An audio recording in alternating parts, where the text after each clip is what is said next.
मैं अपनी कोचिंग के अंदर गया था और 100 बच्चे और थे जो कि मुझसे पढ़ने में बहुत ज्यादा इंटेलिजेंट थे।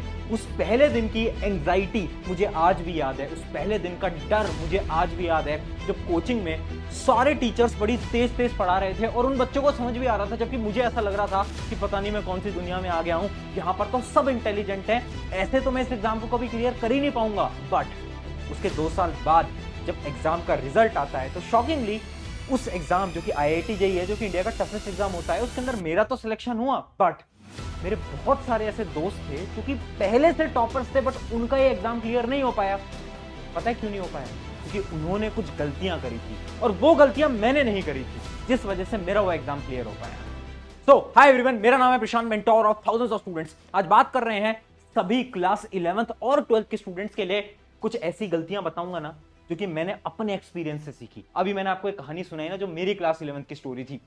ये जो स्टोरी थी ना, इससे आपको इतना तो समझ आ गया होगा कि कुछ गलतियां हैं जिनको अगर आपने अवॉइड करा तो आप बड़े बड़े कॉम्पिटिटिव एग्जाम्स को इजीली क्रैक कर सकते हो, जैसे कि मैंने करा था। चाहे आप IIT JEE की तैयारी कर रहे हो, नीट की तैयारी कर रहे हो, या फिर आपके पास कॉमर्स है, ह्यूमैनिटीज है, फर्क नहीं पड़ता। ये वीडियो आपके लिए बहुत ज्यादा इंपॉर्टेंट है, जो कि आपकी क्लास 11th और 12th को बदल सकती है। एक एक करके वो गलतियां बताऊंगा और उनके सोल्यूशंस भी बताऊंगा, तो ध्यान से एक नोटबुक पेन लेकर आ जाओ और सारी चीजों को नोट करते रहो।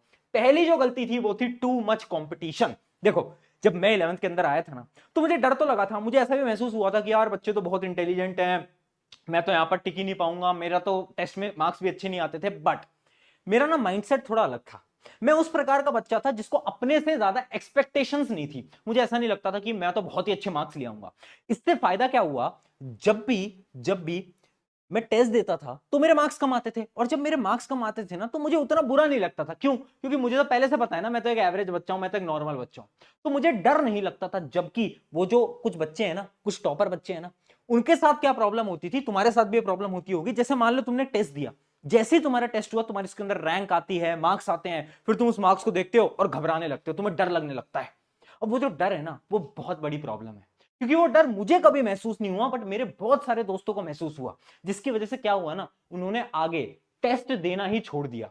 यानी बहुत सारे उनके एग्जाम थे जिनके अंदर उन्होंने टेस्ट के अंदर अटेम्प्ट ही नहीं करा, वो टेस्ट के अंदर प्रेजेंट ही नहीं हुए। क्यों नहीं हुए? क्योंकि उन्हें डर लगता था। उन्हें यह लगता था टेस्ट तो दे देंगे, बट अगर मार्क्स अच्छे नहीं आए तो क्लास के बीच में मेरी क्या इज्जत रह जाएगी, उन्हें ऐसा लगता था। जबकि मैं जो था, मैंने तो अपने आप को एवरेज मान रखा था, तो मैं सोचता था क्या ही होता है ना, क्या ही दिक्कत है, थोड़े बहुत मार्क्स कमाएंगे, रैंक नीचे आएगी, ठीक है, क्या ही होता है, 4 लोग देखेंगे हंसेंगे, उससे क्या ही फर्क पड़ता है ना।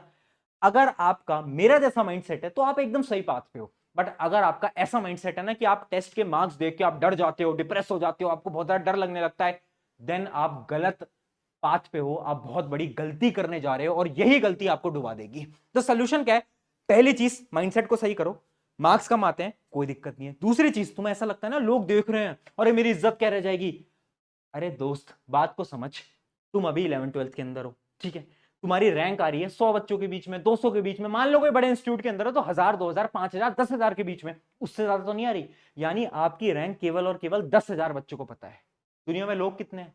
बहुत है, बहुत है। तुम्हारी इज्जत 10,000 बच्चों के बीच में ऊपर नीचे जाए, उससे क्या फर्क पड़ता है? जिस दिन तुम एग्जाम क्लियर कर लोगे ना, जिस दिन तुम इस एग्जाम को क्रैक कर लोगे ना, तब कोई नहीं पूछेगा तुम्हारे टेस्ट 1 में कितने मार्क्स आए थे, तेरी कोचिंग के टेस्ट 2 के अंदर कितने मार्क्स आए थे, ये बता।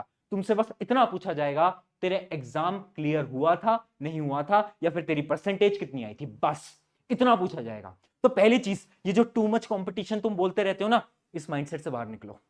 इतना मान लो, मार्क्स अच्छे आते हैं, बढ़िया बात है, नहीं आते कोई दिक्कत नहीं है, सारे के सारे टेस्ट तुम्हें अटेम्प्ट करने हैं। ऐसा एक भी टेस्ट नहीं होना चाहिए जो कि तुम छोड़ो। अगर तुमने एक भी टेस्ट मिस करा, यानी तुम नीचे गिरने लगोगे, इस बात को याद रखना। इस वजह से इस माइंडसेट को आज से याद कर लो। अगला अगला पॉइंट आ जाता है टाइम टेबल बनाना। ये बहुत बड़ी गलती है जो कि मेरे टॉपर दोस्त किया करते थे, ठीक है, और उनका सिलेक्शन भी आखिरी में नहीं हो पाया। ये गलती क्या है? इसके अंदर बच्चे क्या करते हैं ना, 10वीं तक बच्चे टाइम टेबल बनाते थे, बट 11th में टाइम टेबल बेटा नहीं बनाना होता, 12th के अंदर भी नहीं बनाना होता। बेसिकली बच्चों को ये लगता है कि टाइम टेबल का मतलब है कि लिख लिया कि 9 से 10 ये करेंगे, 10 से 11 ये करेंगे, 11 से 12 ये करेंगे, ऐसा एक टाइम टेबल बना लिया। 10th तक ये टाइम टेबल अच्छा है, बट 11th-12th में आते ही ये टाइम टेबल एकदम बेकार है। क्यों? तुम क्या सोच रहे हो? तुम ये सोच रहे हो कि मैं ना 10 से 11 ना फिजिक्स पढ़ लूंगा, फिजिक्स के क्वेश्चन सॉल्व कर लूंगा, है ना, या फिर अकाउंटेंसी कर लूंगा, तुम ये सोच रहे हो। जबकि जब तुम पढ़ने बैठोगे ना, तो शायद फिजिक्स सॉल्व करने में तुम्हें 2 घंटे लग जाए, एक की जगह 2 घंटे लग जाए तुम्हें। है ना। ऐसा भी होता है कि एक क्वेश्चन तुम सॉल्व कर रहे हो और उस एक क्वेश्चन के अंदर कभी कभार 5-10 मिनट भी लग जाते हैं, ऐसा भी होता है ना। तो तुम्हारा 1 घंटे के अंदर आप 2 घंटे कर रहे होते हो, ऐसा भी हो जाता है। तो अगर आप ऐसा एक टाइम टेबल बना रहे हो तो आप एकदम फेलियर के कगार पे हो, ऐसा काम ना करो। अब से करना क्या है, सिंपल सी स्ट्रैटेजी है, हर वीडियो में बोलता हूं, मेक क्या, टारगेट्स, है ना। इस टाइम टेबल को कट करके यहां पर लिख दो क्या, टारगेट।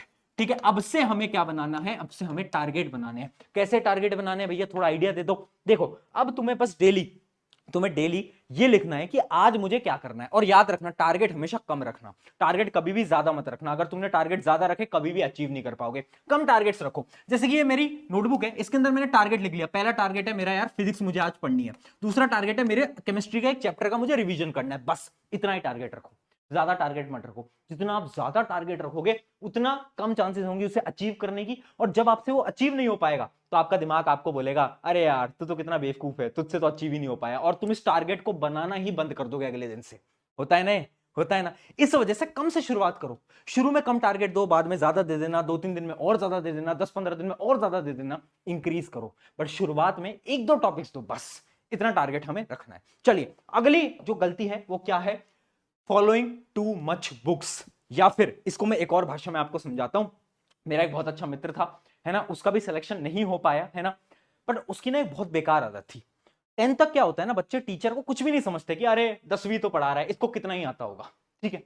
और यही आदत वो 11वीं में सेम करने की मिस्टेक कर देते हैं। उन्हें ऐसा लगता है कि किताबों में सारा ज्ञान है, बट उन्हें जो टीचर पढ़ा रहे हैं वो तो एकदम बेवकूफ है। ऐसा तुम भी सोचते होगे, है ना। कितनी बार हमें लगता है अरे टीचर तो बेकार से, इनको कहां पढ़ाना आता है, ये तो बहुत बेकार सा पढ़ा रहे हैं, ऐसा बोल देते हैं कभी कभार। बट रियलिटी क्या है, वो टीचर आपको हर एक चीज पढ़ाते हैं। एंड अगर तुमने अपने टीचर को अंडर वैल्यू करा, यानी आपको ऐसा लगने लगा कि सब कुछ किताबों में है, तब आपका फेलियर, आपका डाउनफॉल शुरू हो जाएगा। याद रखना, ज्यादा किताबों को यूज मत करो। जो आपके टीचर बोल रहे हैं क्लास के अंदर, आपकी ऑनलाइन ऑफलाइन क्लास के अंदर, केवल उन्हीं किताबों को उठाओ, उनको सॉल्व करो। मैंने कितने ऐसे स्टूडेंट्स को देखा है जो 10 किताबें ला लेंगे, इतना बड़ा बंडल बंडल, है ना। मैंने भी मिस्टेक करी थी, मैं खुद बता रहा हूं, मैंने भी शुरुआत में मिस्टेक करी थी, बट मुझे 12th तक समझ आ गया कि बहुत बड़ी गलती थी। मैंने भी ये करा था, मैंने 10-12 किताबें रख दी, और मैं अपनी जो कोचिंग की जो डीपीपी मिलती थी ना, उन डीपीपी को ही सॉल्व नहीं करता था। तो क्या फायदा उन किताबों का, वो किताबें मैंने कभी छुई नहीं। 12th के अंदर मैंने क्या करा, 12th के अंदर मैंने कोई किताब नहीं ली, मैंने सिर्फ और सिर्फ ली प्रीवियस ईयर क्वेश्चन। मैंने उठाए प्रीवियस ईयर क्वेश्चन, सॉल्व करना शुरू करा, अपने कॉन्सेप्ट को रिवाइज करा, लेक्चर्स को देखा जो मेरे टीचर पढ़ाते थे, साथ साथ में कुछ कुछ कॉन्सेप्ट को रिवाइज करा, और उसके साथ साथ प्रीवियस ईयर क्वेश्चन करे। जितने ज्यादा प्रीवियस ईयर क्वेश्चन हो सकते थे मैंने उतने लगाए। अगर आप इतना भी कर लोगे, एनसीईआरटी साथ साथ में ऑब्वियसली एनसीईआरटी वगैरह और ये सब, अगर आप इतना कर लोगे, मैं सच बता रहा हूं, हो जाएगा। 10 किताबें लगाने की कोई आवश्यकता नहीं है, कोई जरूरत नहीं है। बहुत बड़ी मिस्टेक है जो कि हर एक स्टूडेंट करता है। अगली मिस्टेक देखते हैं। अगली मिस्टेक है मेरी, एक सब्जेक्ट को बहुत इंपॉर्टेंस देना। ऐसा हम ना बहुत बार करते हैं, और मैंने ऐसा बहुत स्टूडेंट्स को भी देखा है। जैसे कि एक स्टूडेंट को मैथ बहुत पसंद है, एक को केमिस्ट्री बहुत पसंद है, एक को फिजिक्स पसंद है, एक को कोई और सब्जेक्ट पसंद है। अब हम क्या करते हैं ना, क्योंकि हमें वो सब्जेक्ट पसंद है, तो हम दिन में मान लो 4 घंटे पढ़ रहे हैं, उन 4 घंटे में से हम 3 घंटे इस सब्जेक्ट को पढ़ते हैं और 1 घंटे हम बाकी के सब्जेक्ट्स को पढ़ते हैं। अगर आप भी ये कर रहे हो तो आप भी डाउनफॉल पे हो। क्यों? क्योंकि देखो, सब्जेक्ट से प्यार करना अच्छी चीज है, बट अभी तुम्हें कुछ एग्जाम्स को क्लियर करना है, अभी तुम्हें परसेंटेज लेके आनी है, और परसेंटेज लाने के लिए तुम्हें सारे सब्जेक्ट्स को बराबर पढ़ना पड़ेगा। और इवन जो तुम्हारे वीक सब्जेक्ट्स है ना, जो कि तुम्हें पढ़ने का बिल्कुल मन नहीं करता, अगर तुम उन्हें ज्यादा पढ़ोगे तभी तुम्हारे मार्क्स इंप्रूव होंगे। समझ पा रहे हो? अगर तुम्हें फिजिक्स पसंद है, अगर तुम पूरे दिन फिजिक्स ही पढ़े जा रहे हो, क्या फायदा? फिजिक्स में तो तुम्हारे नंबर आ ही जाएंगे क्योंकि तुम्हें वो पसंद है। अब तुम वो पढ़ो जो कि तुमसे नहीं हो पाता, यानी मैथ्स पढ़ो। अगर तुम्हें मैथ्स बिल्कुल पसंद नहीं है, मैथ्स पढ़ो, दिन में 3-3 घंटे बैठ के मैथ्स पढ़ो। यही तो है ना। अपने अंदर आग लाओ कि नहीं, मैथ्स ही पढ़ेंगे, अब चाहे कुछ हो जाए। मैथ्स बिल्कुल पसंद नहीं है, नहीं, अब बैठ के आज तो मैथ्स ही पढ़ना है, ये करना स्टार्ट करो। जब तुम ये करना स्टार्ट करोगे ना, तुम्हारे वीक टॉपिक्स भी स्ट्रांग होते जाएंगे। और ये बहुत इंपॉर्टेंट पॉइंट होता है किसी भी एग्जाम को क्रैक करने